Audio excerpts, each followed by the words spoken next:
వింటేజా? కాదు కాదు కాదు, న్యూ ఏజ్. అసలు వింటేజ్ ఏంటి, న్యూ ఏజ్ ఏంటి అని అంటే అదేనండి. జూన్ 10వ తేదీన మన God of masses Nandamuri Balakrishna లేటెస్ట్గా చేస్తున్న చిత్రం NBK 111 వర్కింగ్ టైటిల్. అయితే ఈ సినిమాకి సంబంధించి ఒక గ్లిమ్స్ని అయితే విడుదల చేయడం జరిగింది. ఆ గ్లిమ్స్ని కింగ్ ఆఫ్ కేయాస్గా చూపించడం జరిగింది. అయితే ఈ గ్లిమ్స్లో ఎప్పుడు కూడా బాలయ్యకి సంబంధించి ఒక టీజర్ వస్తుందన్నా, ట్రైలర్ వస్తుందన్నా కూడా దాంట్లో పవర్ఫుల్ డైలాగు, అలాగే మాస్ ఎక్కువగా ఉంటుంది. ఆ తర్వాత high voltage action scenes.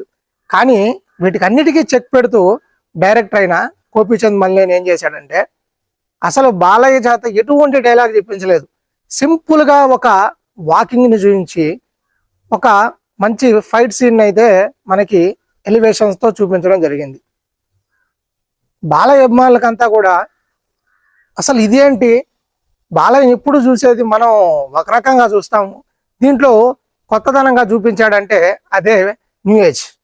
So మనం ఇప్పటిదాకా చూసింది బాలయ్యని వింటేజ్లో చూస్తే, ఇప్పుడు డైరెక్టర్ అయిన గోపీచంద్ మల్లేని చూపించేది వచ్చేసరికి న్యూ ఏజ్.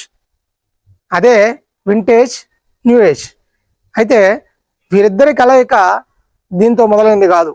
గతంలో వీరిద్దరి కాంబినేషన్లో వచ్చిన వీరసింహారెడ్డి చిత్రం కూడా బాక్సాఫీస్ దగ్గర సూపర్ హిట్గా నిలిచిన సంగతి ఇది వరకే మనకు తెలిసిందే. అయితే మళ్ళీ ఈ కాంబినేషన్ తెర మీదకి వచ్చి బాలయ్యను ఒక కొత్త న్యూ అవతార్లో అయితే చూపించడంతో అభిమానుల్లో హైప్ ఇంకా పెరిగిపోయింది. ఇక బాలయ్య అభిమానులు అయితే చెప్పాల్సిన అవసరం లేదు. ఈ సినిమా ఎప్పుడెప్పుడు విడుదల అవుతుందా అని ఇప్పటి నుంచే ఎదురు చూస్తున్నారు.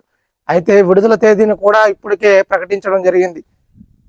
ఈ సంవత్సరం దసరా కానుకగా ఈ సినిమాని విడుదల చేయాలనే సన్నాహాలు జరుగుతున్నట్లు తెలుస్తున్నాయి. పనిలో పనిగా కొరటాల శివతో కూడా బాలయ్య వరుసగా ఈ సినిమాను అలాగే కొరటాల శివ సినిమాను రెండింటినీ చేసుకుంటూ పోదామని అయితే నిశ్చయించుకున్నాడట. 1993లో జరిగిన ముంబై బ్లాస్ట్ నేపథ్యంలో ఈ సినిమా చిత్రీకరణ జరుగుతుందని ఊహాగానాలు అయితే వినిపిస్తున్నాయి. ఇక ఈ సినిమాలో బాలయ్య ఒక పవర్ఫుల్ గ్యాంగ్స్టర్ రూపంలో అయితే మనకు కనిపించాడు. గ్లిమ్స్ లో కూడా అదే చూసాం. ఈసారి పక్కా 100 కోట్లు షేర్ అయితే బాలయ్య కొట్టేస్తాడనే దాంట్లో ఎటువంటి డౌట్ లేదు.